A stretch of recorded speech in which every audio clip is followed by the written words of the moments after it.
Welcome. Hello, everyone. Good morning. That was nice. Okay. Yeah, I know. It's a good start.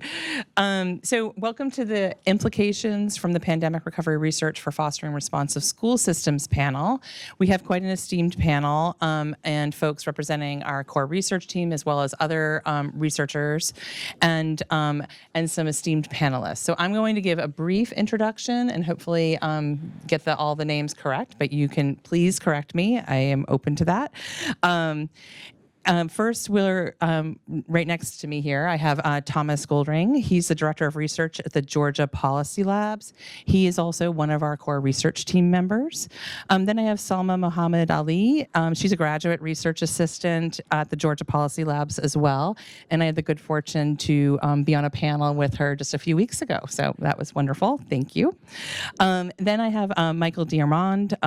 He's the Director of Policy at the Center for Analysis of Longitudinal Data in Education Research, which I don't think I've ever said the full thing, but it's Calder for those of you who may know. And they will present our research findings. And then we have panelists who, I'm looking at who's next, Tia Trahan. I should know that because actually my rep is Trahan, but I'm sorry about that. Tia is a distinguished leader in education and the 2024 Louisiana Overall Principal of the Year. Congratulations.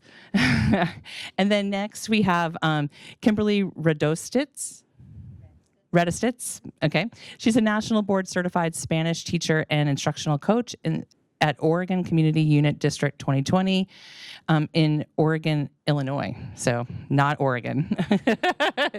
And then last but not least, we have Dr. Jimmy Leake. He's the Interim Director of Accountability Research and Evaluation for Guilford County Schools and has many years of experience in the education sector.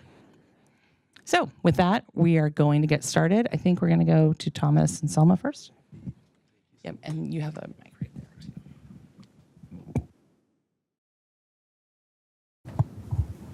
Good morning. Can you hear me? Okay, hi. Oh, that's great. Put this here. So hi, everyone. I'm delighted to be here with Salma. We are presenting on lessons from the pandemic, so some of our research that we've done at the Georgia Policy Labs. And I am Thomas Goldring. I'm the Director of Research there at the GPL. And I wanted just to spend just a minute.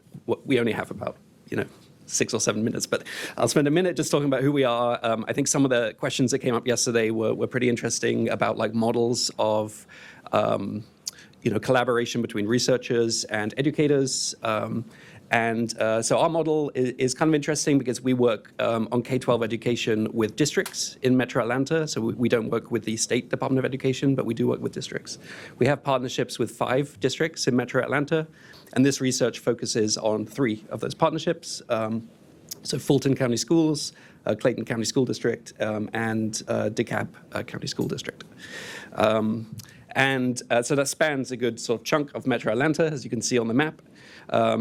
And the really nice thing about having partnerships with school districts, especially like once the pandemic began and we pivoted away from our kind of research we were doing before the pandemic to pandemic-focused research, is that we could, we already had those relationships in place. We had the pipeline where we could get data from the districts and the sort of trust to be able to hold that data. And in particular, we were able to get formative assessment data, which quickly became, the absolute backbone of every research study we did pretty much in terms of tracking student progress through the pandemic, since it gave us multiple data points, 2 or 3 data points, depending on the district, every single year. So our work during the pandemic has been pretty extensive. We've been working on multiple research projects. I think we're on projects 13 and 14 right now. And we have a nice hub on our website, which I really encourage you to visit if you're interested in what you hear this morning about our research. We focused on a few different areas. I really should have put my glasses on this morning, and I didn't. Let me squint. Student achievement growth is one area that we've done multiple reports tracking sort of as new waves of data have come in. We've kept updating to see how students are doing. What we found generally is that some of the students have sort of bounced back for some districts, but not all, and it really is correlated with like socioeconomic status of the district. One of the districts is like 95% Black and Hispanic, and that district is still below where they were in the 2018-19 school year before the pandemic, which is deeply concerning. The other thing that I should say, and I'm sort of channeling my colleague or former colleague who just retired, Tim Sass, who many of you probably know, is that the dips by race and ethnicity and by other student subgroups that we looked at, they're still dwarfed. The sort of pandemic-related dips are still dwarfed by the achievement gap. The racial achievement gap and other achievement gaps that we look at in the data. And I just want to point that out, that like when we talk about recovery, I really struggle with that term here, because what does it mean to recover to a place where, the most persistent problematic feature of education is still embedded, in the results that we see? It's deeply problematic. Okay, so I'll spotlight two of our recent studies, and then Samuel will spotlight another study as well. This is one study that we completed about a year or so ago. We looked at differences by gender for achievement growth during the pandemic, and in particular focusing on the period of remote learning for our districts, so that 2020-21 school year for the most part. We're not the first study to look at things by gender, so the reason why we sort of embarked on this study is that that we see other researchers have seen differences by gender in how students did during the pandemic, and we found, similar to some of those other studies, that girls tended to do better than boys during the pandemic. So what the figure shows here is you've got the little bar, and I said this wrong, by the way, to the researchers, so I'm going to correct myself from 2 days ago. But on the left, you see the boys, so they're sort of dipping, serious dips, like during the pandemic, serious decline in achievement growth. Girls much sort of closer to a little decline, or even sort of no decline at all. The difference between the sort of upper and lower range of those bars, the left-hand side actually is reading, and the right-hand side is the math data point. So you've got reading and math for boys on the left in blue, and then you've got reading and math for girls on the right. And then the sort of nice thing about this study, where it went a little bit further than previous studies, is that the researchers, and I wasn't one of the researchers, by the way, I get no credit for this, but the researchers tried to dive into using administrative data, like why did girls tend to do better during the pandemic? And they focused on two potential hypotheses for why. The first was like the share of disruptive peers in a student's classroom. So, and the other one was, sorry, can I see this? Oh, history of rushing through exams. That's right. So self-control. So self-control of the students, and whether that made a difference for the gaps in the achievement growth that they saw. And the sort of unfortunate answer is that the results kind of conflict with each other. So it's a little bit muddled. I don't think this study explains like everything that's going on between these gender gaps that we see. But what we see, as you can read on the slide, is that girls tended to do better in math when they had a substantial share of historically disruptive peers. So meaning that when they went into remote learning and they weren't with those historical share of disruptive peers, they tended to do better, but only in math. The result didn't hold up in reading. But conversely, like it flipped, so the other way around. So girls who had a history of rushing through exams didn't do as well in remote learning. So a little bit of a difference in results there. Okay, the other study that I wanted to highlight is this study on the efficacy of online learning assessment tools. So we studied a district that used the iReady platform, which many of you might be familiar with. And what the researchers found here is that using this kind of personalized instructional platform had some gains for the students. So that was good news. 3 additional weeks of instructional growth in reading and 2 weeks in math for the students. And they dug into a little more in like how the lessons were assigned to students. And so they found that students who were benefited more when they were getting teacher-assigned lessons rather than just doing the kind of computer-assigned progression through the instructional platform. But yeah, so they also dug into like what the optimal number of lessons for students were, like using a distribution of all the different lessons, and it seemed to be somewhere in the range of sort of 60, 70 lessons for students on the iReady platform. Okay. Oh, sorry. Yeah. That's cool. Can everyone hear me okay? All right. Perfect. So I'll go over another one of our project spotlights. This is teacher effectiveness in remote instruction. And in this study, GPL researchers wanted to study teacher effectiveness and how it sort of changed from in-person instruction before the pandemic to virtual instruction during the pandemic.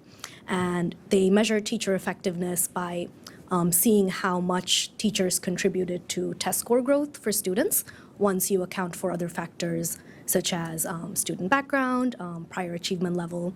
So these are all relative to the average teacher in that year and in that subject and district. And they found some interesting things. First, they wanted to see how that effectiveness changed and which teachers were more effective in remote instruction. And they found that experience matters. Veteran teachers tended to do better than their colleagues in virtual teaching. And interestingly, they found the teachers who were the best in-person teachers weren't necessarily the best during virtual learning, which you might think as a little counterintuitive, but I found that really interesting. And in general, there was more sort of variation during the pandemic. So during virtual learning, a lot of teachers became much more effective at improving test scores than they were in person, and a lot of teachers also became much less effective than they were before the pandemic. So you see a lot of variation there. And then I'll talk more about how to read our studies, how to find them on our website, but we also have the report and appendix if you want to dig into it. But we also have, like, I think 1 or 2 page policy briefs for most of our reports. So if you're looking for a quicker overview, you'll find that there as well. So that's one of our spotlights. And then next, I wanted to take some time to talk about some recommendations that we have based on our research and findings for any future upheavals or disruptions, whenever or whatever they might be. For policymakers, we recommend tying accountability measures and goals to relief funding, as we've been talking about in the last few days. Kind of having goals, whether it's with ESSER funding or other forms of funding, can be helpful for practitioners to know what interventions to prioritize or what outcomes to strive to improve. And we also suggest, in our experience, we've seen having in-school interventions that happen during the school day tend to have higher participation rates. It's harder to get students to participate. In one study that we did, I worked on that, we saw that one of our partner districts who made virtual tutoring available to students sort of on demand, they could opt in. Very few students actually participated and made use of that. So sometimes integrating things into the school day could be beneficial. And for practitioners, we suggest focusing on the evidence-based interventions and also thinking about maybe whom to target for interventions. Sometimes giving all students access might mean that students get a sort of watered-down version of the intervention. For example, with tutoring, if we try to give access to all students or most students, then that might mean that student-to-tutor ratio goes up, and then the tutoring may not be as effective as seen in sort of previous studies where groups were kept small. And then, as we mentioned with our previous spotlight, thinking about which teachers might be best suited for virtual tutoring. Virtual teaching isn't over, and it might still happen with, snow days or bad weather or remedial classes.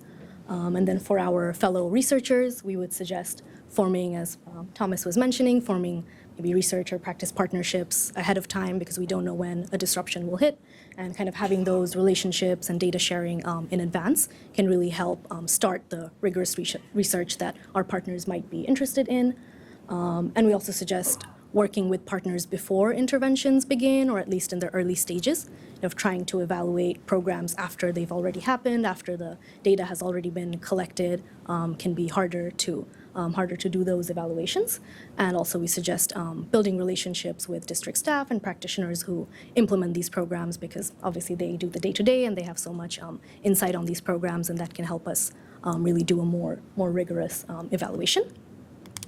And I'll end with talking about how you can access more of our research. So you can visit our website. We have a research hub for the COVID research that we've done at Maple. And then we also reference the 3 studies from the project spotlights that we mentioned today. And you can just scan that little QR code that'll take you to our website. You can also sign up for our newsletter over there, keep up with our research and updates, and also follow us on LinkedIn. Yeah, thank you.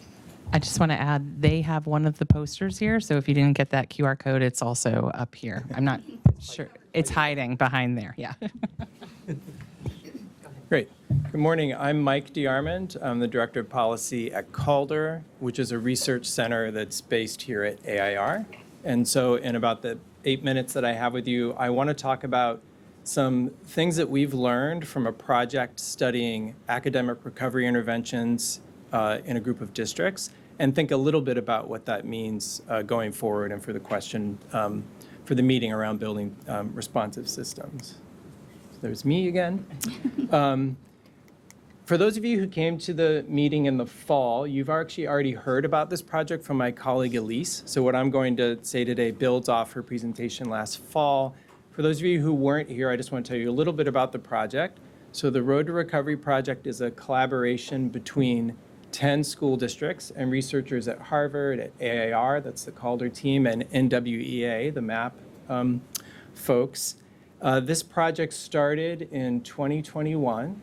And if you can think back to 2021, my daughter was a junior in high school in remote learning. It was incredibly hard for her teachers, hard for her school district, and really hard for our partner district. So I just want to underline how remarkable it was that the leaders in these districts at that moment agreed to join a research project. You think back to how chaotic that was. And they did it because they were really interested in the core question that we were interested in as a group.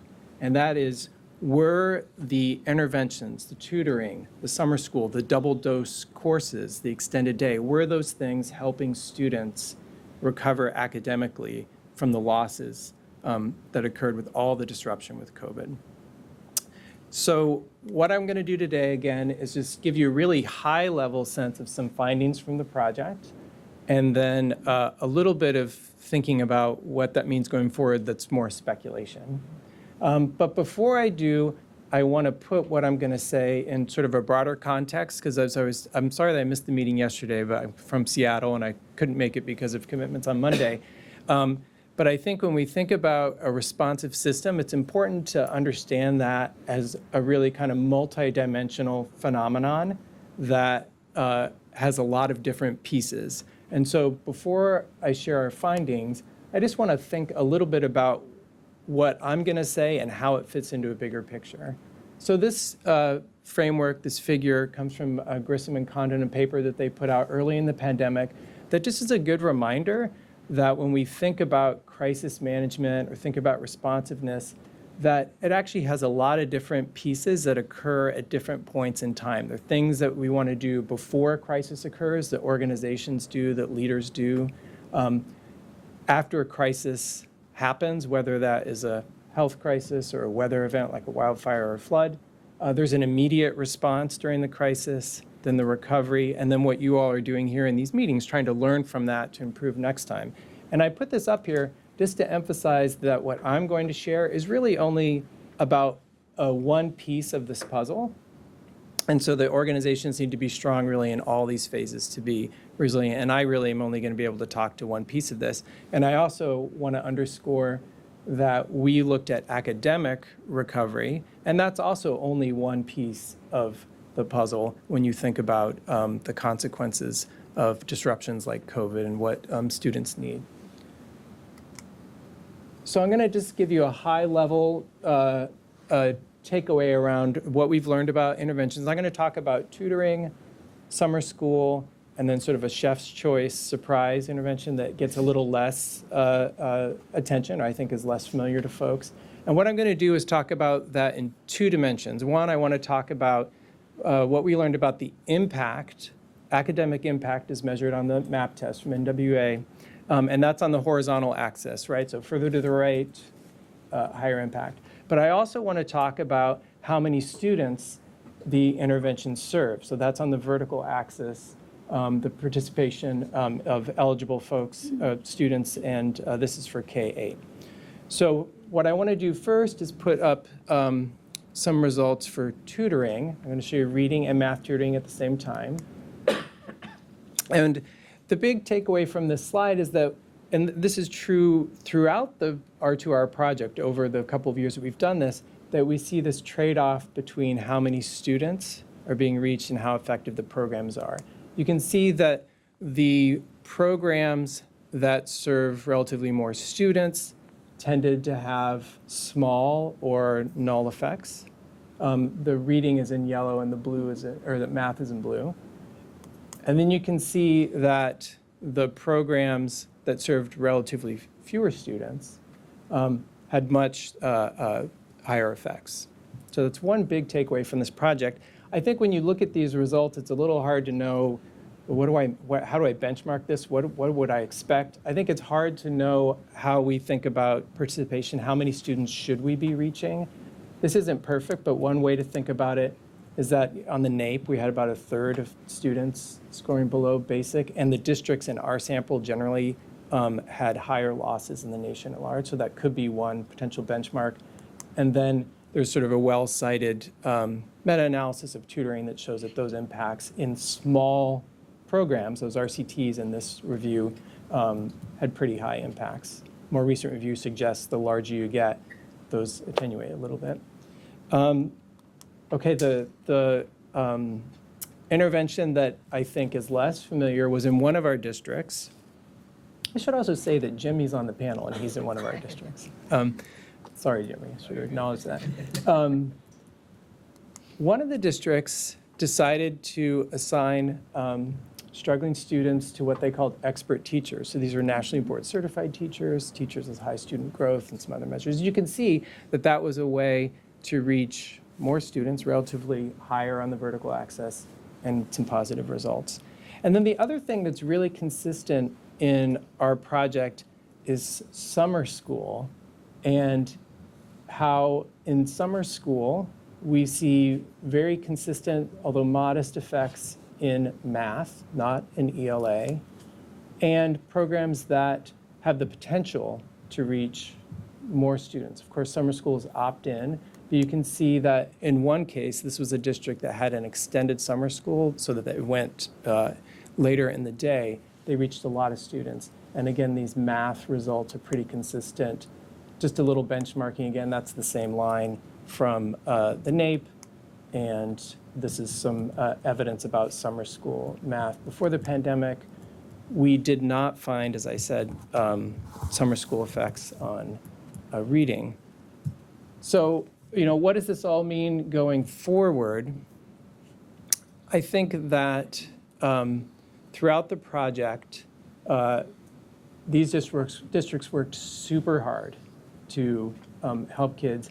And I think we still found with a lot of these interventions, limited impact that relative to some of the academic need wasn't quite enough. And so I think, in some places, for some students, the crisis is still with us. And I think that the project really, for me, just underscores how incredibly important in-person schooling is and the costs of, the high costs of when we took that away.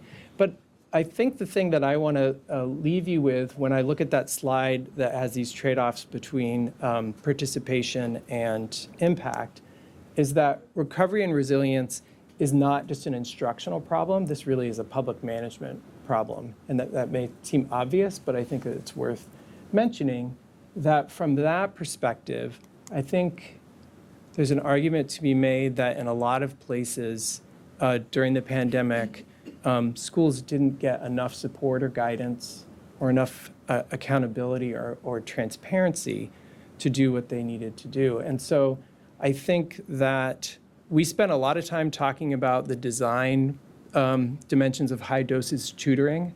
We didn't spend as much time talking about how do you document that? How do you monitor that? How do you train for that? How do you message that so that you can try to get more and more places to adopt it? So I think there is kind of just a fundamental leadership and public management piece of this that we need to think about. And the last thing I'll say is that I think looking forward, obviously all the actions in states and districts, but even more so with what's going on in the federal government, and just so want to leave with sort of doubling down on investing in teachers, school leaders, and central offices, not just only for kind of the public management tasks of recovery and response, but also going back to Jason's figure, thinking about kind of what do we do beforehand to get ready. Okay. Amazing. Okay. Well, thank you to our research teams, and I give a little round of applause for that. Those presentations, those were very insightful. And having been on many a research panel, that very concise, and I really appreciate the kind of messaging there. So I know that takes a lot of work. Now we're going to turn to our panelists, and of course, research team members, you can also respond if you'd like. My big question is, anything that you heard during these presentations that either affirm what you've experienced or are finding in your own context, or that surprised you?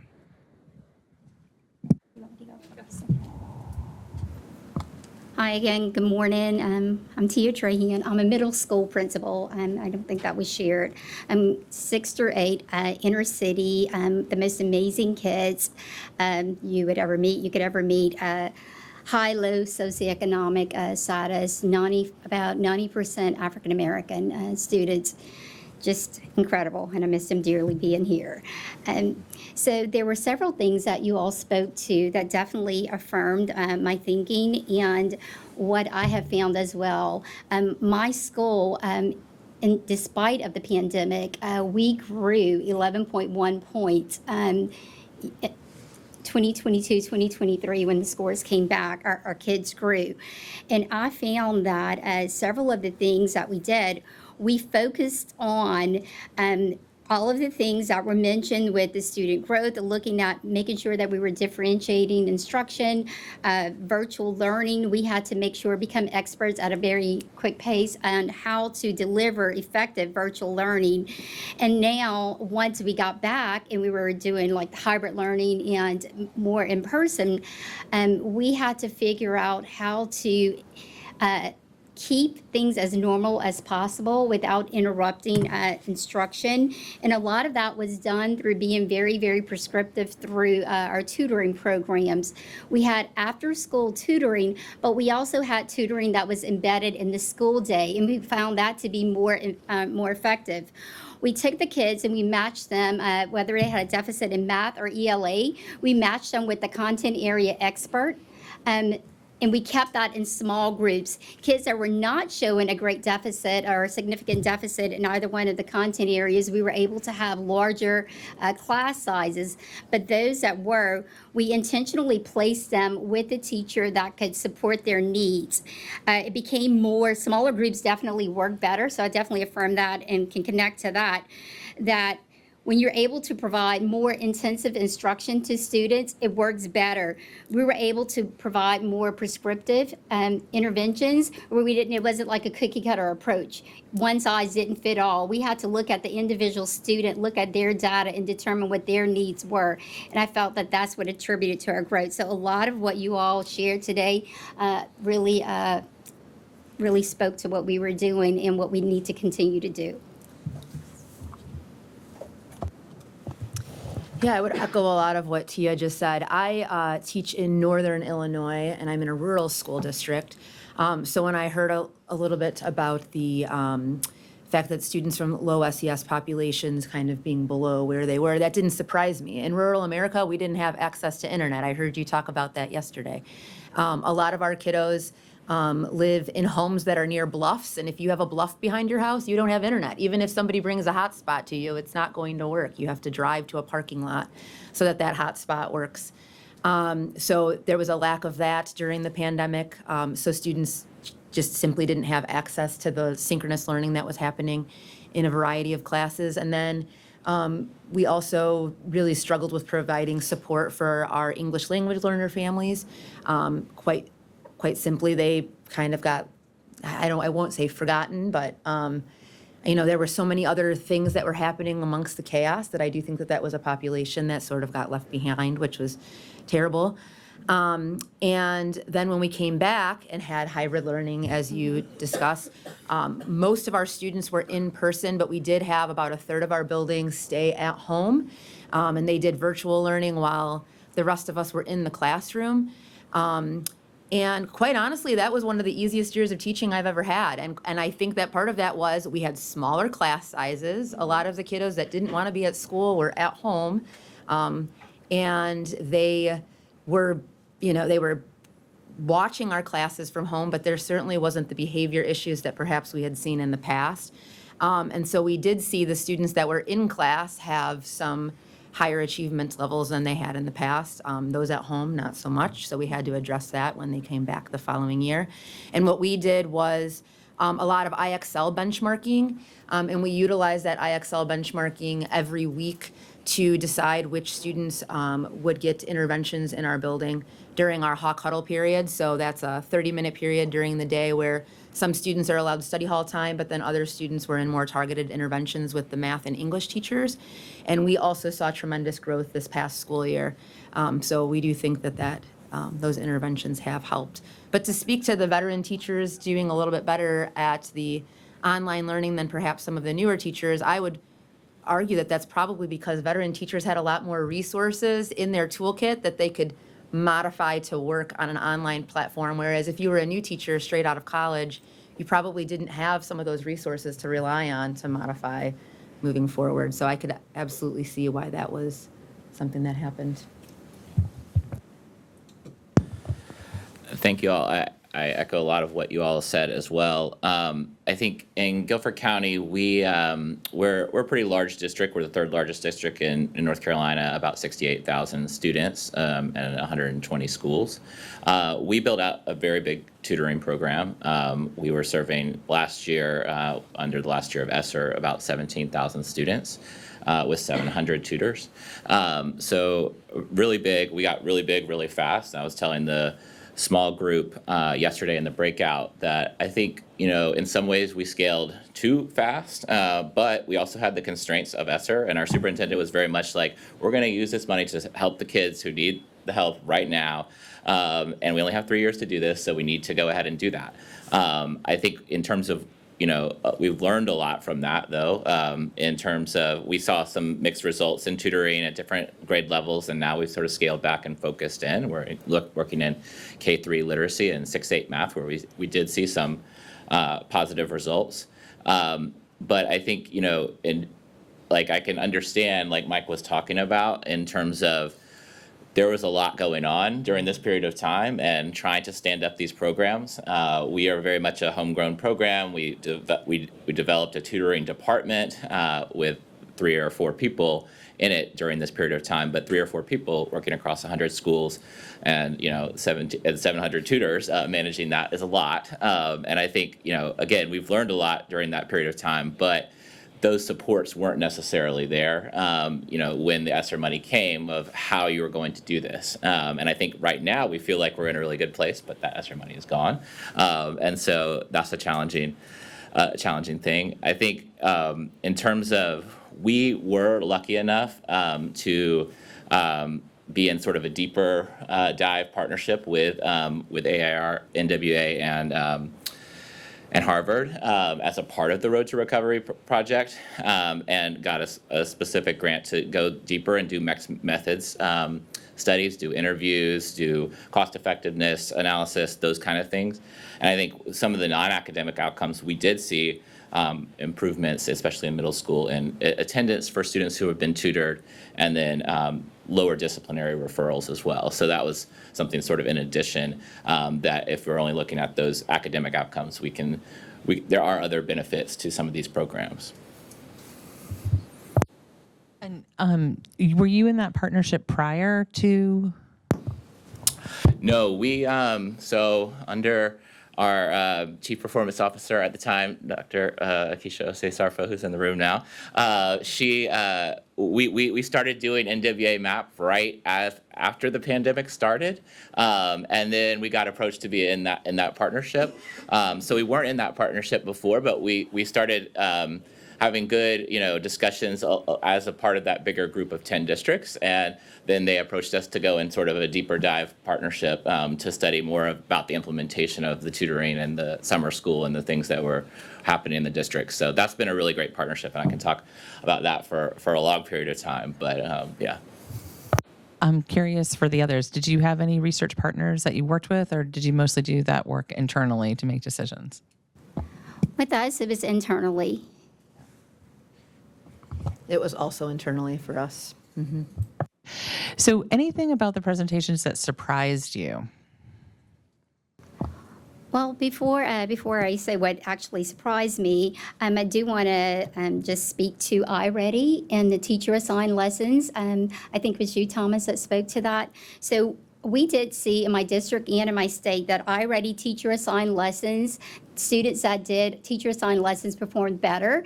And I think it's because the teacher-assigned lessons are directly connected to the standards that the students are, the grade level standards, whereas the MyPath or the computer-generated lessons meet them where they are. So if they are lower, if they're significantly below level, they're being taught maybe on a third grade level, and they're in the classroom in that tier 1 instruction, they're having the standards that are on their grade level. So they still need that MyPath to help close that gap. But exposing them to the teacher-assigned lessons that are directly tied to their standards, the standards that they're learning, showed a greater impact.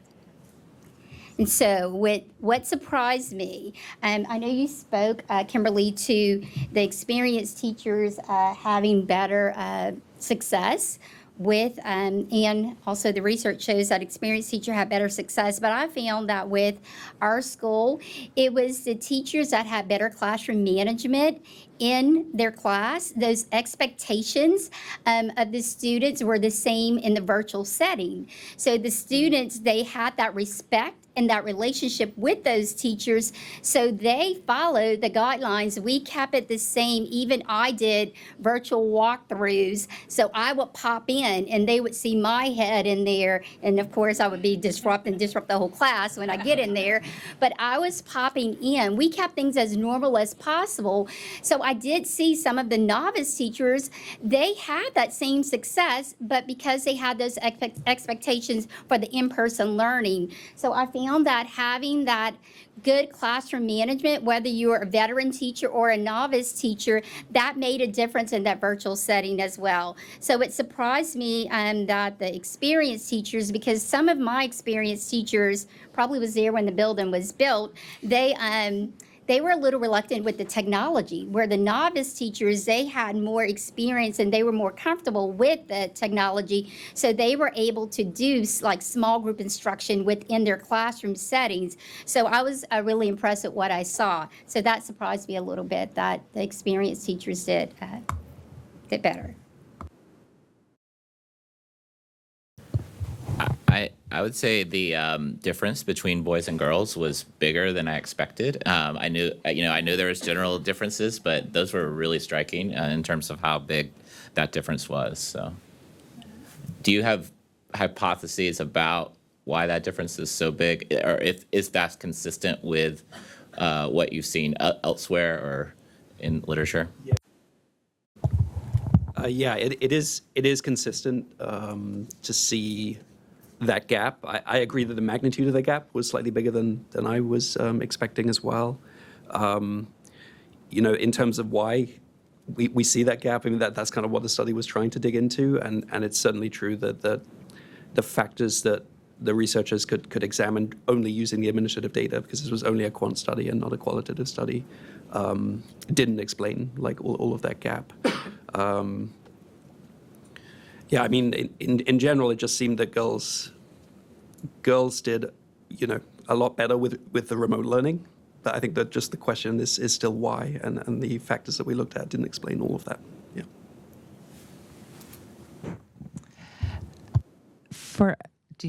You're good. Okay. For others, and for all of you actually, when you think about your own work, are there other things that you want to know more about that were presented?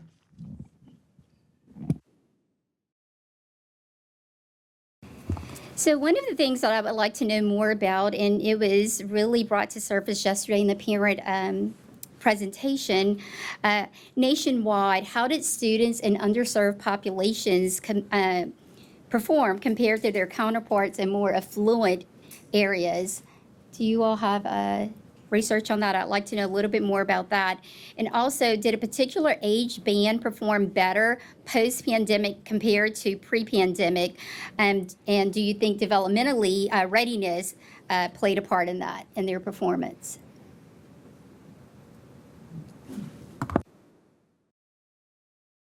Sure, I can say a little. So I did mention that we've done a series of studies. In fact, Salma is one of the co-authors of this series of studies looking at the change in achievement growth over time as more data is rolled in. As I mentioned up front, we have 3 districts participating in our COVID work. How to say this? There are significant differences in the districts, within the districts and across the districts, in SES, in the makeup of the districts, and so those studies do kind of speak to like looking at the trends and looking across the districts. You can see that. Now I will say that, you know, being in a research practice partnership with 5 districts, like we're pretty careful not to like compare the districts against each other. That's not really what we're trying to do by having the partnerships with multiple districts. But it is true that when you put them on the graph, you do see those differences reflected. I'll also say that as part of our partnerships with the districts, they have the sort of presumption of anonymity when we write our reports. So we don't name the district that we're looking at unless we ask them and they agree to be named. So if you look at the reports, you may or may not be able to tell which is which. But it's not, it's not particularly hard to figure out. And I'll just say on nationwide trends, I think we know that in terms of sort of performance levels, that actually the gaps are wider. Thank you. I'll just quickly add to that. For our research, I think initially we saw that declines were greater in math than they were in reading. Again, we're not entirely sure why that was, but descriptively that's what we saw. And in general, students who were in the earlier grades that we look at when the pandemic hit did worse or had more declines than the older students. Thank you. Anything off the top of my head about grade span, but it's a really good question, right? Because you think that depending how old you were, you're going to experience something pretty different. It could be more disruptive, yeah. Especially you think about middle school transition, right? I did just want to take advantage and mention one other study that I didn't talk about, but I think Kimberly made the point about English learners, and we did a study looking at English learners with one of the districts, and we found that English learners did sort of had a higher impact, negative impact on achievement growth than English proficient students. But one of the really nice things about the data in that district is that we can not just treat English learners as like a monolithic group and actually see like refugees within the English learners. And the refugees did worse than the English learners overall, was one interesting finding from that research. And another was that we can see the communication language of materials that are sent back home to parents, like whether it's in their native language or not in their native language. I think the district translates all the materials into like 15 different languages, but there are like 100 plus languages spoken in the district, so not everybody is able to receive it in their native language. And again, it seemed to make a small difference, a positive difference, if you were able to receive communication in your native language, but not a huge offset there. Yeah. I was curious if you've done any follow-up research on academic stamina and focus. When I look at that statistic about the boys versus girls, I know that a lot more of our male students spent time during the pandemic gaming at home, like a lot of gaming. And when they returned, it does seem as though they're having a much more difficult time focusing in class, sitting in a classroom for an extended period of time. And I also have to wonder about some of our standardized test scores. Having a kiddo in a classroom for 4 hours, taking the ACT away from their cellular device is probably the longest chunk of time that they've been without a cellular device in their possession in months, years, right? And so I'm just curious if that would be perhaps a point of research for you guys in the future, or if it's something that you've already delved into. Very, very much of interest in the future. We haven't dived into that, and so I can't say anything useful other than my daughter's anecdote, which is that when she came back, the boys were being problematic in her classroom. That is a quote from my daughter. And that was in 3rd grade. But yeah, no, we've been looking at like cell phone data and whether we can like pinpoint like cell phones within schools and then look at like concentration of cell phones. So that is very much an area of interest. Have either of you been in schools that have tried the ban? Yes. So Louisiana, it's a law. So students cannot have their cell phones with them. They have to be, if they have them on a school campus, they need to be in their book bags and powered off. So, I mean, we have seen just more and more engagement in students. Of course, we have to plan for that engagement, but they're better focused without those devices because they're such a distraction. Now, granted, we still have some that try to put them, in their shirts or try to sneak them in. But for the most part, we're having huge success with, and their use of it now. This is our first year doing it, and now here it is in May. They're not bringing them. Yeah. Yep, same experience as Tia. We started it this year with a phone locker. At the very beginning of every period, I walk to every group in my room and just politely greet them. They put their phones in the boxes. There's no fight. And quite honestly, we've seen the number of altercations between students decrease once we started having students put phones in the boxes. There seems to be a lot less student conflict now that they aren't messaging each other throughout the day. Are taking videos, Yeah. posting it on Instagram. Yeah. Yeah. I'm not in schools all the time, but when I'm in schools, we do have some issues. Like I see kids, especially on the middle school level or high school level, have earbuds in, those kind of things. We haven't had any policy changes yet, but it seems like in the state of North Carolina, there's movement towards that way. Maybe to also touch back on Tia's question, I think NWA has a lot of good data on the trends post-pandemic, and like they definitely saw low SES schools versus high SES schools or students. The gaps got bigger for low SES schools than high SES schools. So like there was a lot bigger drop for students living in poverty. And those gains have not been as big, or they have not as quickly recovered. I think you also see, like we see it in students who were affected in middle school, right? That was a lot tougher in some ways. Although we do see it at the other end of the spectrum, kindergarten students who are missing those fundamental, building blocks of reading when they got to third grade, which was last year, I think, they were really struggling in terms of reading skills and those kind of things. So there's different things there. And then the racial differences as well. Black and Hispanic students lost more, and those gaps are widening, not contracting. So there's a lot of good stuff that they have out there on that. Go ahead. Oh, sorry. Yeah. Okay. Thanks. And yeah, I think I guess to the Georgia group, you talked about tying accountability and goals to relief funding. I think that's something I've heard about in different forums and things that I've been a part of. I think, we had the initial round of ESSER funding and everybody got that funding, but then it would have been really nice to have like a follow-up funding where we've learned all these things. We know what practices work, in what conditions, those kind of things. There's still a lot to learn, but could we have a follow-up round of funding for those best practices that work? Now we know them, like right when we were about to all right, we're gonna take off, the funding's gone. And so if that happened again at the federal level, I'd really like to see, some recommendations or some funding that is tiered towards doing things that actually, that we know work, and and the structures around them, like I was talking about as well, the supports and how to do those.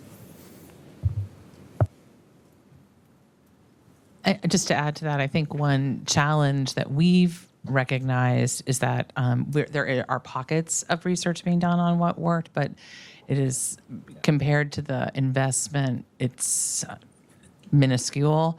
And so it's a little bit difficult to kind of commit to what works. And also it takes a couple of years to get something right and start to get the implementation right, or at least three, I would say. And that's about where you're at when it kind of drops off. Yeah, and I'd say one thing that really helped us, and I said this in the small group yesterday, was the getting good data collection systems and monitoring systems early on. A lot of people were doing tutoring, but didn't know which kids were being tutored or didn't have session level data, those kind of things. And so it's really hard to evaluate the effectiveness of that if you don't have that. But again, in ESSER, it wasn't real. There was no real like mandate to do that, and so that would be helpful moving forward as well.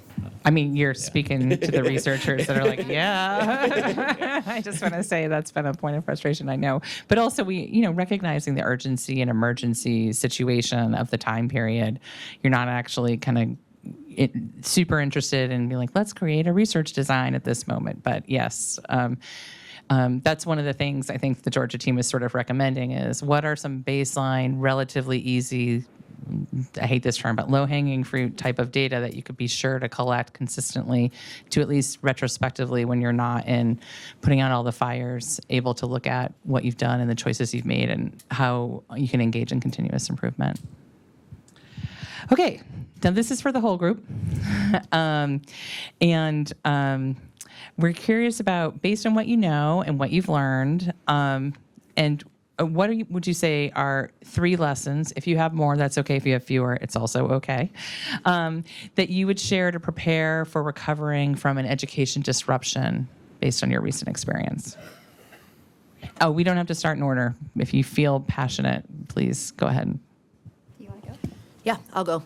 I'm going to start by saying I think it starts even before the disruption, right? A plan in place where not only at the building level, but also at the district level and the state level, there needs to be a plan in place as to what we're going to do. I mean, in Illinois, it was a while before there was real directions as to what we were supposed to be doing during the pandemic, and that trickled down to confusion, bless you, at the district level, which then became confusion at the school level and then became mass confusion at the teacher, student, and family level, which really resulted in some inequities. I mean, we had some teachers that were teaching asynchronously. We had some teachers that were teaching synchronously.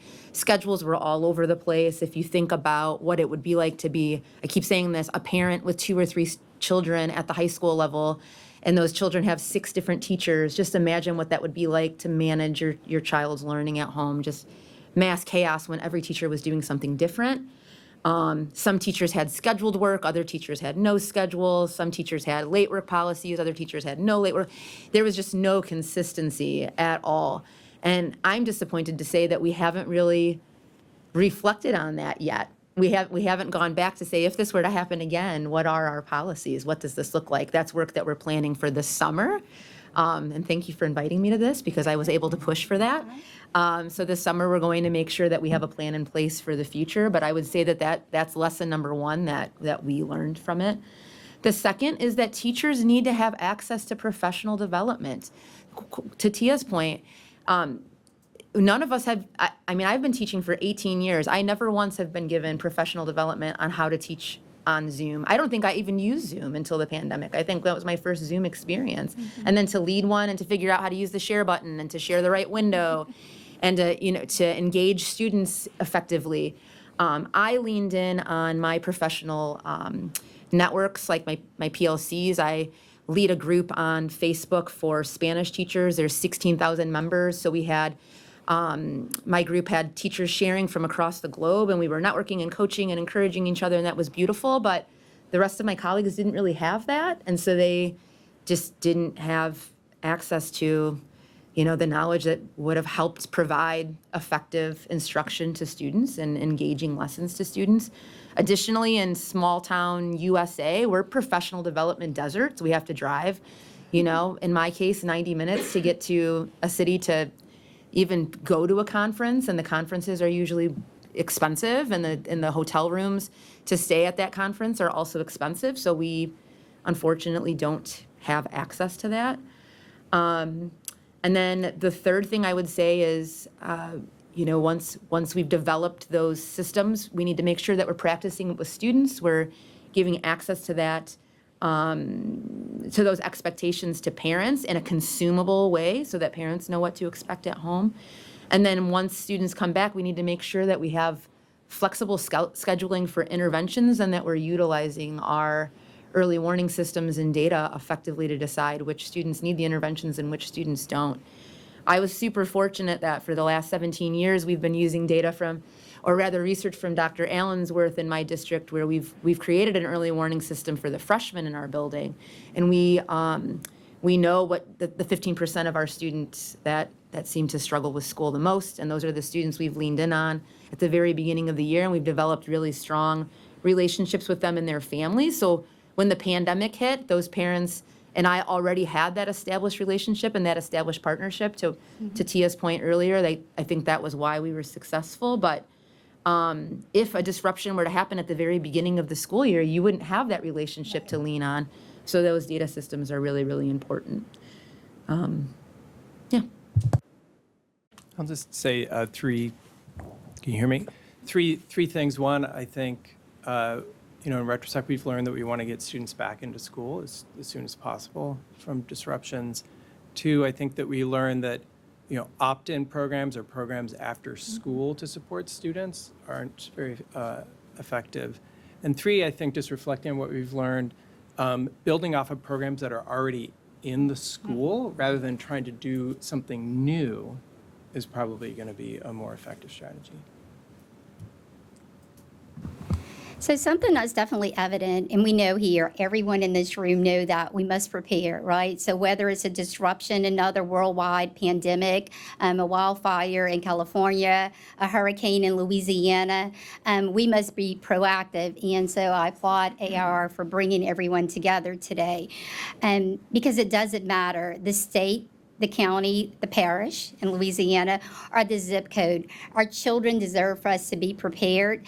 As I tell my teachers each and every day, our kids, they come in, especially middle school, some of them, they look grown, they sound grown. Many of mine say grown-up words, but they're still kids. They need us, and we need them. They're our children today, but they're also our future. So we need to be prepared. We need to work together and come up with a plan for them. In Louisiana, we love to eat. We love to cook. So let's look at this in preparing as a labor of love, because cooking is a labor of love. So we must take the same approach for preparing for any type of disruption. So I'm going to look at 3 different ingredients that's going to help us. And one speaks to Kimberly. Prioritize professional development to build teacher competence and confidence. They have to be competent. They need to know what to teach, how to teach it, but they also need to be confident in their ability. Teachers were my heroes, our heroes during the pandemic, but many of them, whether they were novice teachers or veteran teachers, they felt unprepared. So as the leader of my building and as the leaders at the federal and state level, we all need to come together and make sure that they're prepared, embedding that job-embedded professional development where we're not waiting until it happened, but making sure they're prepared when, not if, but when it does happen again. We need to make sure that our instructional practices are aligned to support flexibility and modalities. We know that we have that in-person learning, but we need to be able to seamlessly go to remote learning. We need to make sure that we are exposing, we have that paper pencil, but I know we don't like the digital lessons, but we're going to have to teach our kids how to be successful with using those and effectively using digital lessons. And that can be done with the guidance of a teacher in the classroom. And making sure that we don't forget that we need to scaffold instructional planning to meet every learner, whether they are in person or whether they're virtual. We need to make sure that IAPs and IEPs are being followed and that our teachers know how to make sure that the accommodations for those students are being carried out in a virtual setting. COVID magnified the need for this and the need for us to learn more about it. We have gaps, and we still have gaps because of student learning and access. We were very fortunate in our district, so one thing I'm going to add with that is making sure that we have the broadband access for students and every student has a one-to-one device. If we're going to prioritize our money and our spending, we need to spend it on things, that resources that are going to help our kids. So with the ESSER funding gone, we have to use our title funding, while we have that, to make sure that our school is a one-to-one, that every child has a device in their hand ready to go in the event that it happens. Yeah, again, I would echo a lot of what Tia and Kim have already said. So I think one of the things that was sort of already mentioned is sort of that contingency planning or preparation piece. We had unseasonably a lot of snow this January and February, and we're out of school for 7 or 8 days. 5 of those days under North Carolina law we can call remote learning days, and it sort of started out as not really remote learning. They would get packets, go home, those kind of things, and they would do it on their own. But then by the end of those 5 days, we were actually back into remote learning. So use those opportunities as practice if something bigger would happen, and sort of be prepared for those to come. I think is one thing. I think Georgia mentioned this, but the forming of partnerships is really important.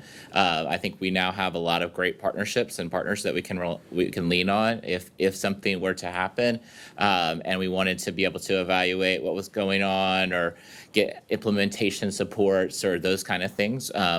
Now we can do that, but if again something just happens and all of a sudden we don't have those partnerships, it would be harder to then have to go out and try to form those partnerships. So trying to do that work ahead of time. And then, I think, like I mentioned before, that the data systems in place are really important as well. So are you able to collect data effectively in terms of the stuff that you do right now, but then if something were to happen, that you could pivot and be able to, with the new programming you were doing or the remote things, you were able to pull data and understand, which kids were engaging in remote learning or, how they were engaging, those kind of things. So yeah. Thanks, Jimmy. I just wanted to reflect that I can't be more eloquent on the sort of advice for educators and practitioners than the panel. But just reflecting on the sort of partnerships, which was one of our recommendations in our slides, I just want to acknowledge how challenging that is. I'm a true believer, obviously, in long-term research practice partnerships, or else I wouldn't be doing what I'm doing. But we have partnerships with 5 districts, 3 state agencies, and 1 nonprofit. When we have a staff of 5 people, it takes so much time to maintain the relationships, to build the trust, so much time. And getting funding to cover that time is really tough. A big shout out to Annie Casey, who've supported us for our entire existence to help with some of those costs. But it's a constant struggle. It's not just getting the research dollars to spend time doing the research, but to cover that sort of partnership building. So I just wanted to mention that from the research perspective. Yeah. Great. Okay. So in terms of, and this is for the whole panel, everybody, not as leaders and as individuals working with leaders, what do you think is needed to prepare for the future disruptions that you haven't already hit upon? I was going to say that we need to bring students in on the conversation. I got through pandemic teaching and hybrid teaching by appointing a couple students to be my little critics. I made sure, so during the pandemic, so when it first hit and we were completely remote, what I did in my classroom, my students call me Miss Rad, is I put together what I called a series of Rad Ventures, and students had the opportunity to either do things asynchronously or synchronously. And that was by design because I wasn't very good at the synchronous stuff. So I thought they could come to one and then they realized it wasn't great and they could go try the other stuff. But I got so much better at the synchronous teaching because I had a couple of students that I put in, I requested them to come and to just rip me apart. What didn't work? What should this look like? How would this have been more engaging? And they were the ones that were coaching me through that. So I learned so much that school year just leaning in on them. And then hybrid year, same thing. I mean, I made the comment earlier that it was an easier year of teaching. It wasn't easy. I don't mean it that way, but I had, again, a small class size of students that were in my room that were with me in person. And then I had that hybrid group that were at home. And I would meet with them during my lunch and my plan period as a small cohort virtually. And same thing, it's you watched me teach this class. How could I make this work for you when you're at home? And it was those kids that really put me in a better position to offer more effective instruction. And then I took that knowledge from those students and I shared them out with my colleagues. So I provided a professional development series for my entire district that was opt-in. But I had at least 40% of our district opt into those that PD series where we talked about what does good synchronous learning look like or teaching look like, what does good asynchronous teaching look like, and like let me help you prepare what I call an evergreen lesson, meaning like if this were to happen again tomorrow, you have a standalone lesson that you can use to give you the buffer time that you need to prepare for the next thing. I think it's that simple, right? If we were to just give teachers a chunk of time to do those things, I think it'd be a game changer. Yeah, I would add to that the families. We had a great panel yesterday talking about reaching out and making sure that parents were involved. And one of the things I think we did at the beginning of the pandemic that was really impactful was we looked at our 9th grade students who were most at risk of not graduating. And this was in the fall of 2020. So they were still online at that point, remote. And we actually we developed a survey and we had our social workers, our counselors, our English language learner team call students and their parents and run through the student survey and the parent survey. And we wound up with 800 students and 800 parents that we had touched base with and got a lot of great information from them about the things that they were needing, not just from a pandemic perspective, but overall in terms of schools. Like one of the things that came out was we didn't really have enough supports for English language learner parents. And we used that data to go and advocate for more interpreters and translators and got that to happen. So that was like a real big win off of that kind of thing. So I think asking parents, like, what are the things that challenges they're facing? What are the supports that they need? We're now engaged in something called the Guilford Experience, trying to reach out to parents. So we had focus groups last year to understand why parents are sending their kids to school or not, or choosing to send their kids to charter schools or private schools, those kind of things. But one of the things that came out of that was big around we need to have like a customer service mindset, right? So parents were complaining that they didn't get responses from principals or people at the school or things like that. So instituting 48 hours in terms of business days, response to emails or messages or those kind of things. That is like a standard practice across the district, those kind of things. Ask them what they need and then respond to that. So with all the knowledge that we have in this room, again, I'm going to speak to the talent, the degrees that we have in this room, the various people from around the country that we have in here. We can't create a plan that's going to meet the need of every individual child. But what we can do is we can create a framework that can be replicated across the nation that's in teachers and districts can tailor to the needs of those individual students. So Kimberly, you spoke earlier about what's needed at each level. At the federal and state level, I think that leaders must invest in sustainable infrastructure. Policy should promote that flexibility in learning and instructional delivery, promote instructional time, and support high-quality professional development, especially that job-embedded professional development that's going to help them be prepared for any type of future disruption. At the local level, district leaders must build systems that are responsive and reflective. They need to use their data now to identify learning gaps so that they can prepare for that, prepare to make sure that whether it's virtual or in person, that we're meeting the needs of all of our students. And at the school level, I must speak of myself, we must focus on keeping that culture and building that capacity of the people within our building. We need to maximize the capacity and the potential of every adult. I mean, from the front office clerk to our custodians to the teachers, and we need to make sure that every adult is embodying that whole child and meeting their needs. So those are some things that I feel that we need to do to prepare to make sure that we're ready for any type of future short-term or long-term disruption. Well, sure. I'll just say one thing about preparation when I think about the districts that we've worked with. It may seem kind of small, but I think it's important, is thinking ahead of time about schedules and scheduling. Mm-hmm. Schedules were a huge issue when you think about supplemental instruction, and I wonder if leaders could prepare by collecting information about schedules, guidance around schedules, and think about how to tweak them, and also think about if you're going to be pulling students for supplemental instruction, what are they missing? Maybe a small thing, but as you all know, the master schedule is very important. The master schedule is not a small thing. I think I've learned that, if anything. One thing to add on that to Mike, because this came up a lot last week at our National Student Support Accelerator Conference at Stanford around tutoring and scheduling. There has been some recent research. I know everybody's wary of AI and all, but they have used AI to help develop effective master schedules in some districts, and it's really been promising practices there. So that could be a good use case for AI, because that's our biggest challenge, or one of our biggest challenges for sure, is the scheduling. So.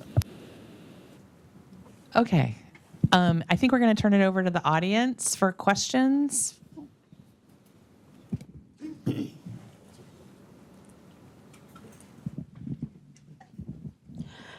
What indicators can we track to ensure that marginalized students are not only recovering, but thriving academically?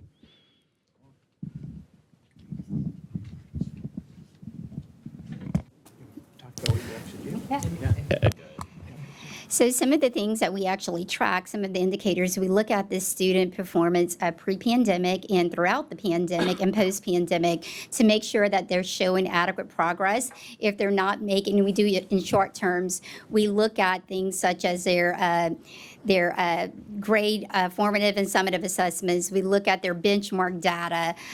We look at their performance on the standardized assessment. Also just in conversations, having those conversations with students and building those relationships.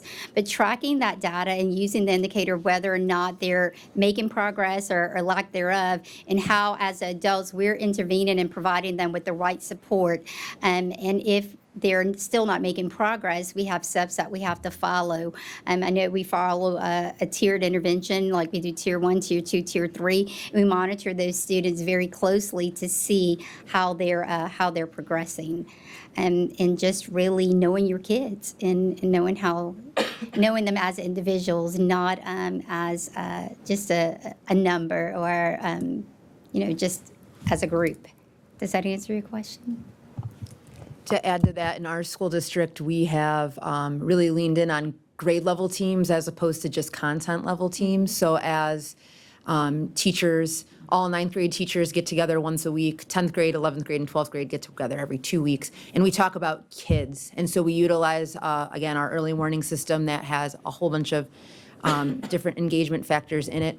And we review that weekly and go down, we filter the students from the ones that are performing the highest to those that are performing the lowest, and we talk about those that aren't doing so hot, and we have conversations about, like, what are you seeing? Why do we think that this is an issue right now? And we're talking about individual students and their individual needs as a team, so that we can then kind of case manage from there, and every student has like an adult in the building that's watching out for them. So that's made a huge difference in our building since we've done that. And we've always done 9th grade teaming, well, for the last 17 years, but we just started the 10th, 11th, and 12th as a result of the pandemic.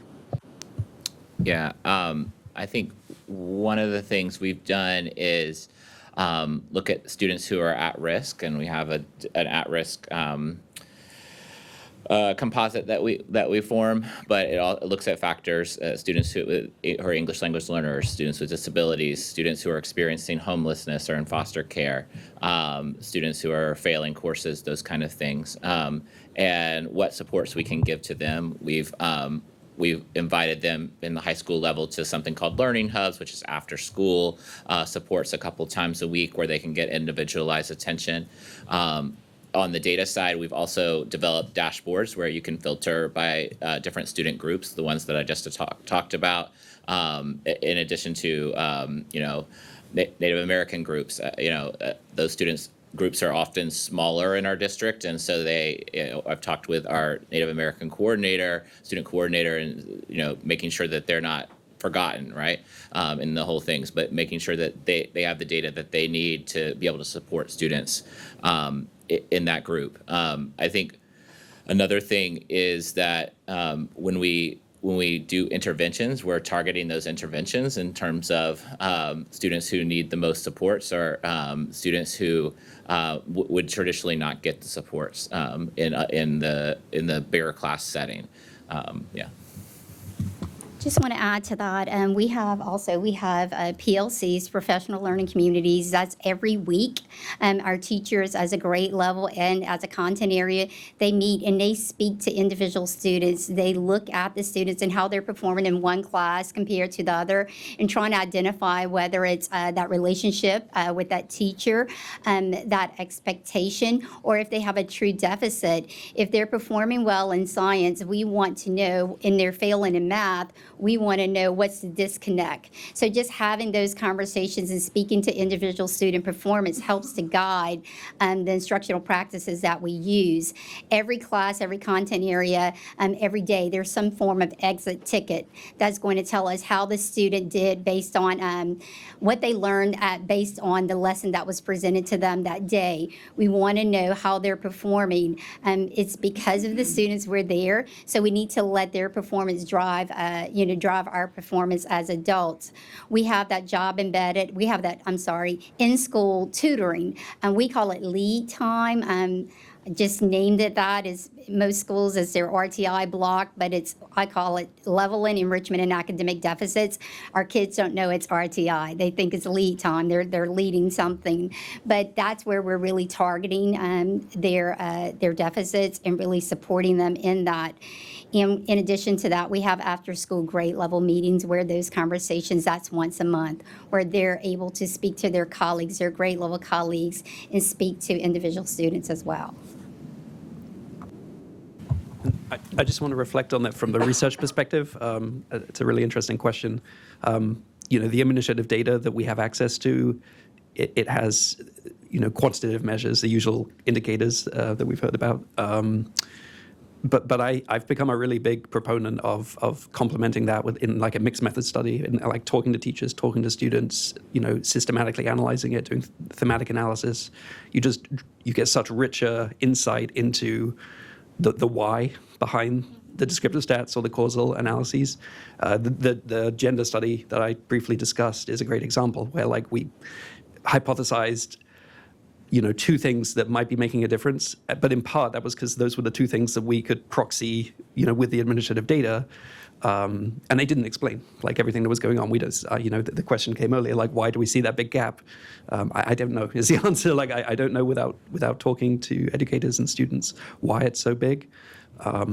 So that's my sort of push is, and it sounds ironic because I'm trained as a quant researcher through and through econ ed stuff, but I've become a really big proponent of that. Corey made the point yesterday that surveys can be problematic, non-response. So there are definitely considerations from the researcher perspective, but I think that's a really valuable pathway forwards for researchers. Yeah. Just a quick reflection on what you two said. I think that it's this combination of having an early warning system, the data, and the organizational routines and the human understanding of that and trying to make meaning of that that's really important. That I think you can have a bunch of meetings but not have sort of know what's going on, or you could have a lot of data and never make sense of it. So I think what I take away from both of your descriptions is that you have organizational routines in place that are data informed, and that's how you do it. So I may be opening Pandora's box here. My question is centered around disruptions, but I think it's also applicable to our educational system in general. And it's different for our educators and our researchers. So from a research perspective, I'm curious if our reporting and communication systems that were shared with our families, thinking about our panel from yesterday, did you find any correlation from grades that were being reported to families and academic performance and or achievement as reported out by the assessments that they were taking or the growth that they were making? And for our educators, what systems did you use to report out to families student progress and achievement, and did those correlate with the grades that were also communicated out to families and to students? I can respond to that just quickly. It's a good question. So, I live in Seattle. My daughter was in Seattle Public Schools, but she's now in college, and they had a no zeros policy during COVID. There's a paper by Dan Goldhaber and Maya Goodman-Young that speaks to this very question, and I can give it to you afterwards. But the punchline is that over time, the relationship between grades and test scores diverged, where we had this big spike in A's, and then even over time, there's a nice graph that shows the relationship. If I'm a parent and my student's getting an A, that's telling me one thing that's actually very different from how they're performing on the state tests. I just want to put parents that on that very thing. We've been doing polling since COVID. I'm sorry, we've been doing polling since COVID, and on almost every survey that we ask, parents, high numbers, over 75%, believe the report card. They believe what the report card says, even with their own eyes. Sometimes they know that their kids are not doing well, but they still believe the grades on the report card. Can I just say something though? Yeah. Because I keep hearing these things, and I do think grading practices changed with the pandemic. So I think there's something to that, but we have to remember also that people's relationships to tests also changed. There's this assumption that the tests are the truth and the grades are not, and we do not know that.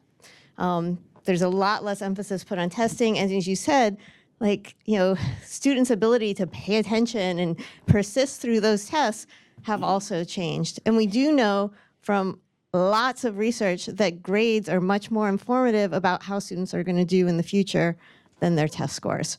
So we have to be careful when we say don't trust grades, trust tests, when there are a lot of, they both give information, but they both also have flaws.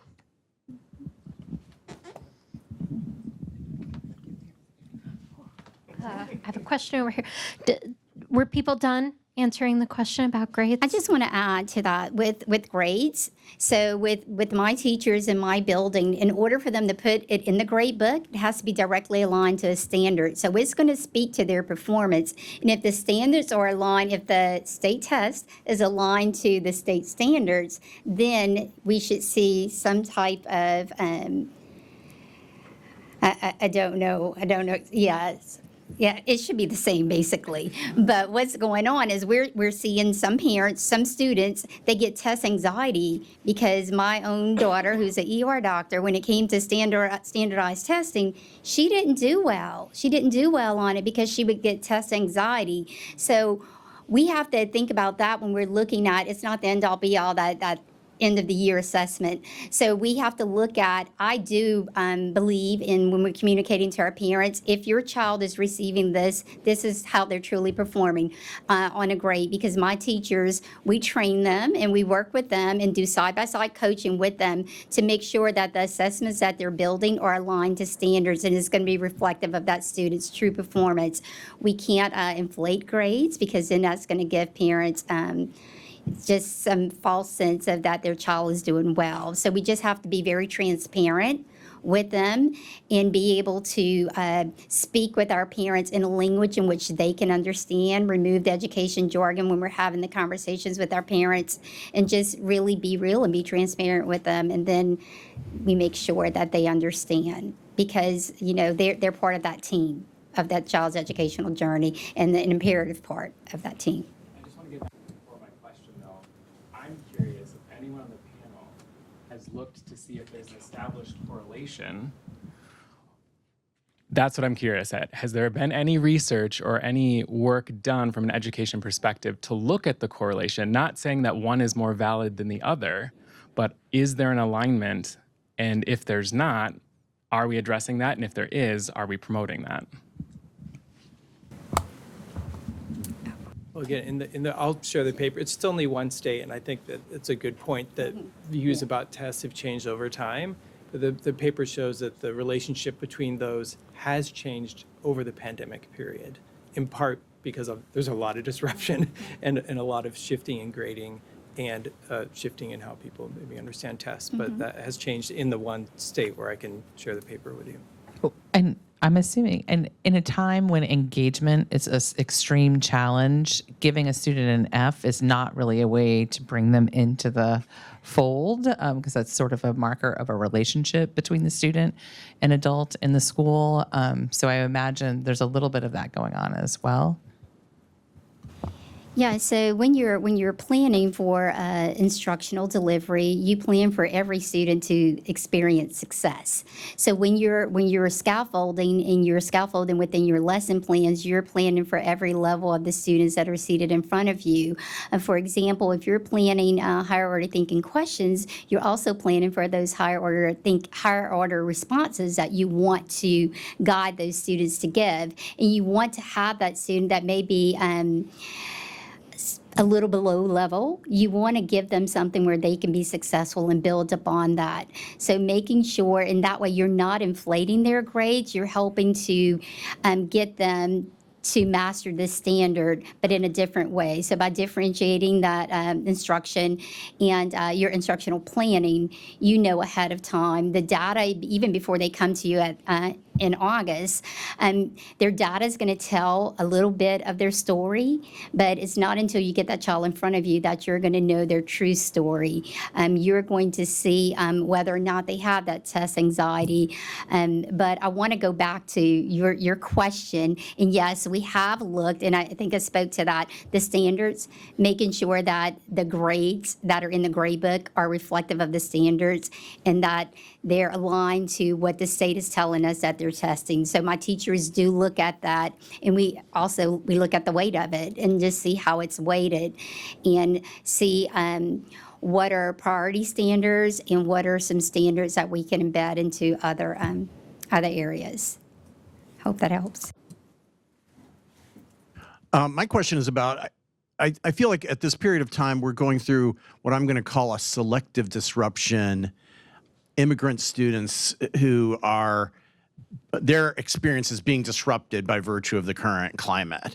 And I'm wondering, so on the researcher side, are you picking up any sense of this phenomenon happening in the districts or spaces that you're working in? And if so, are you trying to figure out how some of the things that you've done could be useful in terms of addressing that kind of disruption? And for the practitioners, are you, and again, I know this is not a universally applicable disruption, but are you seeing it in your area? And if so, are there strategies that you're putting into place to try to address it, knowing full well that it's a very unique and in some ways uncertain kind of challenge? I can't speak to all the strategies that we're using, but we definitely have a large immigrant community in Greensboro. We have two what we call newcomer schools for students who have recently immigrated to the United States. And there's definitely a lot of fear, right? And you know, students are not showing up to school as much as they once were, and parents are scared to send their kids because they've heard about ICE raids at schools and those kind of things. And so I think it goes back to communication, and I know there's been a lot of efforts to communicate with parents about what their rights are. I know the Council of Great City Schools has done a lot in terms of guidance to districts about how they can message to parents, how they can message to community members about what's going on and how to respond to that. But I'm not as familiar with all the strategies that are being used, but it's a factor for sure. So in small town USA, we didn't have a very large immigrant population until this year. And it's because our communities are becoming safe spaces. And so we saw a boom this school year. The EL teacher that we've had in our district for the last 20 years maybe had 8 kids on his load over the last 20 years. He just retired. He must have retired at the right time because this year she has 25. And that's K-12. She's in 2 different buildings. I was just talking to her the other day. She feels like she's creating 9 lesson plans a day because we have students whose language skills are just all over the place. I mean, we had just 5 this school year that don't speak any English at all. And outside of me and one other Spanish teacher, there is no one else in the district that speaks the same language as these kids. And so I know that what we've tried to do is we're really fortunate to have an administration that's super supportive and allows us to take off, take professional days. And so they've allowed her to go and visit other districts to see what they're doing to support students. But I'm hearing from her that a real need right now is just access to resources that that can just be, pushed out as quickly as possible, because she feels like she's hodgepodging things from all over the place. And there, as of right now, she feels like she hasn't found a curriculum that is going to help everybody. So yes, to your point, I guess I don't know more about what the research says on that, but it's definitely something that needs a lot of attention right now. I agree. Definitely, we have a small population, but our students, they feel they're scared. For some days they weren't coming to school at the very beginning. Their families were keeping them home, concerned that ICE was just going to walk on our campus and take them.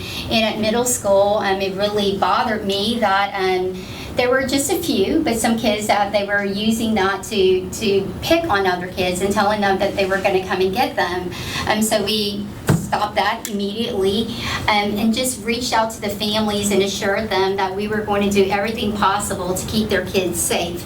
Know that when they're in our building, they're going to be safe. And our superintendent gave us the guidance that if someone should visit our school, we need to reach out directly to our superintendent, and then someone from the district was going to come ask them to give us the professional courtesy before letting them go in. But again, we can't really stop it, but we can only assure students that they're safe when they're on our campus.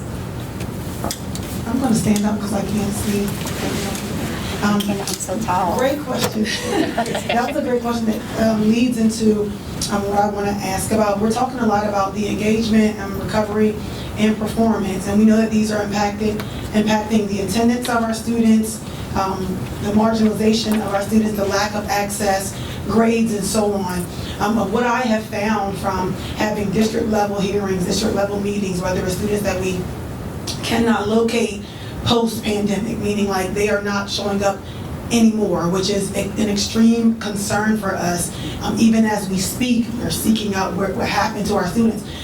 That all aligns with adverse childhood experiences, which are the ACEs. And so my question to you all, as you're navigating these spaces from your, all unique roles in leadership, considering the street data, which is the qualitative dynamic, and that's some of the work that Jamila Dugan and Shane Safir has done over the years, how are you all navigating this from your lens of leadership to kind of keep it at the forefront? That's my question, because it's easy to talk about the trauma. It's easy for us to say bias and marginalization, and we're trying, or we have a plan. But how do you, because you all have done some great work, how do you ensure it kind of stays at the forefront of the work in your districts and in your respective roles? One thing that I can definitely speak to, the ACE model, we have 3 schools I'm so proud of in our district. They're very new ACE schools, and the kids are thriving. But we have SEL learning embedded into our week. Once a week, our students receive from our counselors on campus that SEL learning through their PE classes. Instead of having PE, they have our counselors go in there and meet with them. We have a lot of small groups to deal with just different trauma that students have experienced and are experiencing. Some of their worlds are a lot larger than ours, and they are they're little soldiers. They're able, but they show that on the surface, but beneath it may be impacting their performance in class. So really knowing your kids and knowing how and when they may need some type of intervention because of some trauma that they may be experiencing is vital to their success.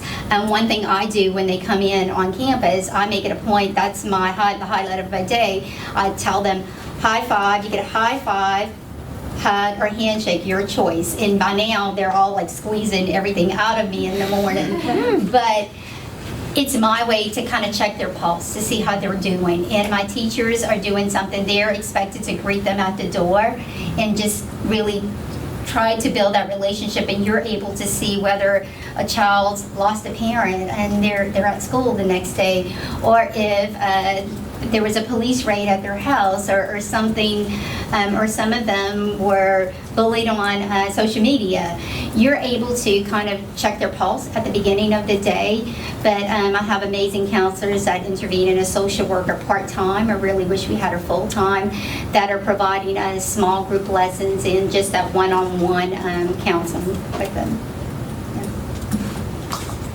Yeah, in our weekly PLCs, we talk about how students are doing, not just academically, but quite honestly, the majority of our conversations are more social emotional.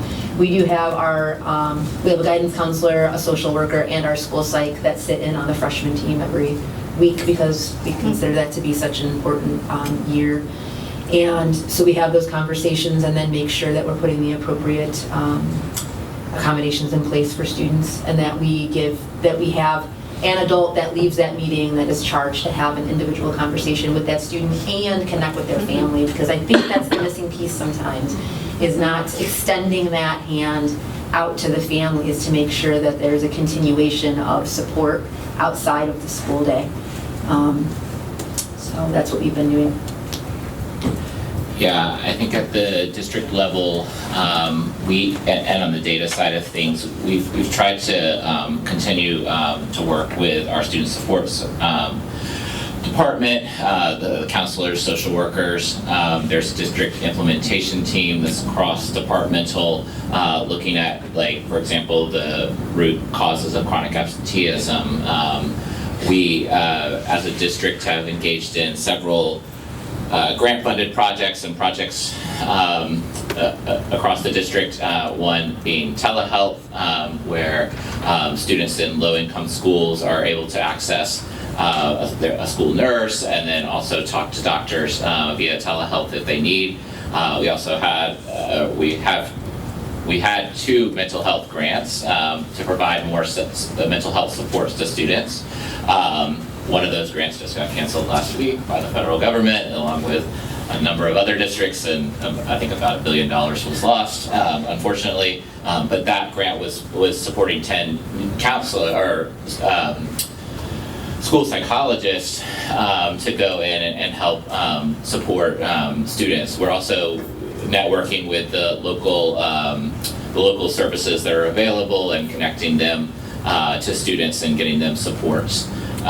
So I think it's a multifaceted, like, again, cross-departmental, divisional effort that we're trying to do, but there's always more work to be done. If I could just say one implication to add for research is the impact of trauma on the brain, because it will align directly with the learning loss. Right. It's not just that they didn't have it, but because of the increase in trauma, it impacts the ability and the actuality neurologically of what can be taken in. Thank you. Hi. I was really struck by, I think, from Calder, the phases of, you've honed in on the recovery box, but recognizing that there were many phases in terms of the crisis. And then some of the discussion around the needs for teacher professional development. So what occurred to me, though, is that often in districts, the burden for everything is the responsibility of the district, where these topics have implications for teacher prep, and I'm also thinking about the teacher pipeline. So I'm wondering if you guys have any just general comments around, why is it the school's district's responsibility to prep the teachers? Where has the teacher prep program folks been in these conversations, or if they are anywhere?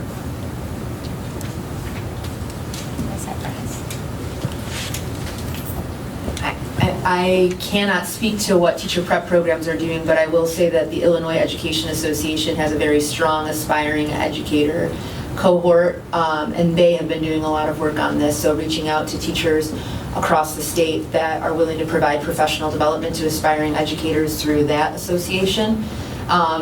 The problem is that's inequitable because there aren't, not all aspiring teachers are a part of that organization, but you're right, it's kind of hodgepodgey right now, and it's definitely something that needs to be looked at.